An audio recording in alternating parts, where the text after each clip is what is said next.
السلام علیکم ورحمۃ اللہ وبرکاتہ۔ رب اشرح لی صدری ویسر لی امری واحلل عقدۃ من لسانی یفقہوا قولی۔ الحمد للہ رب العالمین۔ پیرا نمبر 8 سورۃ الاعراف آیت نمبر 10۔ اعوذ باللہ من الشیطان الرجیم، بسم اللہ الرحمن الرحیم۔ وَلَقَدْ مَكَّنَّاكُمْ فِي الْأَرْضِ وَجَعَلْنَا لَكُمْ فِيهَا مَعَايِشَ قَلِيلًا مَا تَشْكُرُونَ۔ اور بلا شبہ یقیناً ہم نے تمہیں زمین میں جگہ دی ہے اور تمہارے لیے اس میں سامان زندگی بنا دیا، تم بہت کم شکر ادا کرتے ہو۔ اس آیت کی تفسیر میں ہم دیکھتے ہیں جتنی اہم وہ آیت تھی اتنی اہم اب یہ آیت ہے۔ اور دیکھو انسانوں، ہم نے تمہیں زمین میں جگہ عطا فرمائی ہے اور اس میں تمہارے لیے معاش کے سارے سامان رکھ دیے۔ جو ضرورتیں تمہارے جسم کی ہیں وہ یہیں سے پوری ہو رہی ہیں۔ تمہیں بڑا خطرہ پڑ گیا تھا کہ زمین کے جو خزانے ہیں ختم ہو رہے ہیں، خوراک کم ہو رہی ہے۔ دیکھو ہم نے سمندر کے اندر سے کیا کیا خوراکیں نکال دی ہیں۔ اللہ رب العالمین کے خزانے ختم ہونے والے نہیں ہیں۔ ہم نے تمہارے لیے معاش کا پورا بندوبست کر رکھا ہے، لیکن تم میں سے بہت کم ایسے لوگ ہیں جو اللہ رب العالمین کا شکر ادا کرتے ہیں۔ آیت نمبر 11۔ وَلَقَدْ خَلَقْنَاكُمْ ثُمَّ صَوَّرْنَاكُمْ ثُمَّ قُلْنَا لِلْمَلَائِكَةِ اسْجُدُوا لِآدَمَ فَسَجَدُوا إِلَّا إِبْلِيسَ لَمْ يَكُنْ مِنَ السَّاجِدِينَ۔ اور بلا شبہ یقیناً ہم ہی نے تمہیں پیدا کیا ہے، پھر ہم نے تمہاری صورت بنائی ہے، پھر ہم نے فرشتوں سے کہا کہ آدم علیہ السلام کو سجدہ کرو تو سوائے ابلیس کے ان سب نے سجدہ کیا، وہ سجدہ کرنے والوں میں نہ ہوا۔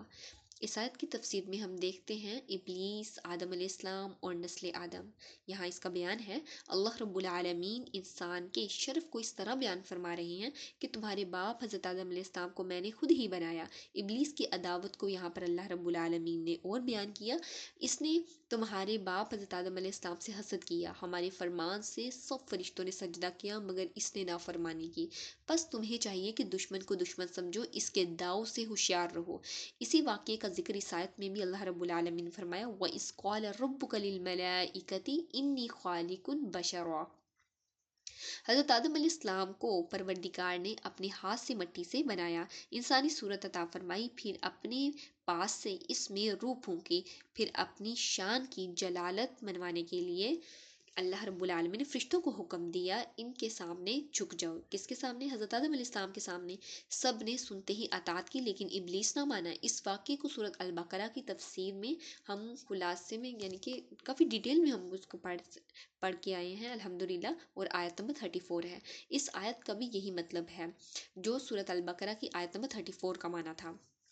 پھر اسی طرح اور اسی کو امام ابن جریج رحمۃ اللہ علیہ نے بھی پسند کیا ہے۔ ابن عباس سے مروی ہے کہ انسان اپنے باپ کی پیٹھ میں پیدا کیا گیا اور اپنی ماں کے پیٹ میں صورت دیا گیا، یعنی کہ اللہ رب العالمین نے نظام ایسا بنایا کہ ماں کے پیٹ میں تمام انسانوں کی صورت کو کریٹ کیا۔ دیکھیں ہم نے سورۃ البقرہ میں یہ بھی چیز کریٹ کی کہ ہم اندھیرے میں کوئی چیز نہیں بلٹ اپ کر سکتے، یہ کوئی چیز بنا نہیں سکتے، تو اللہ رب العالمین نے کتنی خوبصورتی کے ساتھ ہماری آنکھیں، ہمارے ناک، ہمارا پورا چہرہ، ہمارا پورا جسم کو ریڈی کر دیا۔ دیکھیں یہ اللہ رب العالمین کے واحد ہونے کی بہترین دلیل ہے۔ اور بعض سلف نے بھی لکھا ہے کہ اس آیت میں مراد اولاد آدم ہے۔ ضحاک کا قول ہے کہ حضرت آدم علیہ السلام کو پیدا کیا گیا پھر اس کی اولاد کی صورت بنائی گئی، لیکن یہ سب اقوال غور طلب ہیں، کیونکہ آیت میں اس کے بعد ہی فرشتے کے سجدے کا ذکر ہے، یعنی کہ فرشتوں نے سجدہ کیا، اور ظاہر ہے کہ سجدہ حضرت آدم علیہ السلام کے لیے ہی ہوا تھا۔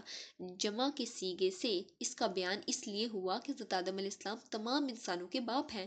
اس آیت میں وَظَلَّلْنَا عَلَيْكُمُ الْغَمَامَ اس کی نظیر ہے، یہاں خطاب بنی اسرائیل سے ہے جو حضور صلی اللہ علیہ وآلہ وسلم کے زمانے میں موجود تھے، اور دراصل ابر کا سایہ ان کے سابقہ لوگوں پر ہوا تھا جو حضرت موسیٰ علیہ السلام کے زمانے میں موجود تھے، نہ کہ ان پر۔ لیکن چونکہ ان کے اکابر پر سایہ کرنا ایسا احسان تھا کہ ان کو بھی ان کا شکر گزار ہونا چاہیے تھا، اس لیے انہی کو خطاب کر کے اپنی وہ نعمت یاد دلائی جا رہی ہے۔ یہاں یہ بات واضح ہے، اللہ رب العالمین فرماتے ہیں وَلَقَدْ خَلَقْنَا الْإِنسَانَ مِنْ سُلَالَةٍ مِّن طِينٍ، کہ مراد حضرت آدم علیہ السلام کیونکہ صرف وہی مٹی سے بنائے گئے، ان کی کل اولاد نطفے سے پیدا ہوئی، اور یہ صحیح ہے کیونکہ مراد جن سے انسان ہے۔ اللہ رب العالمین سے دعا ہے کہ وہ ہمیں دین کا سچا فہم نصیب فرمائیں، اس پہ خود بھی عمل کرنے، دین کا پیغام دوسروں تک پہنچانے کی توفیق عطا فرمائیں، آمین۔ وآخر دعوانا ان الحمد للہ رب العالمین، سبحانک اللہم و بحمدک، نشہد ان لا الہ الا انت، نستغفرک و نتوب الیک۔ السلام علیکم ورحمۃ اللہ وبرکاتہ۔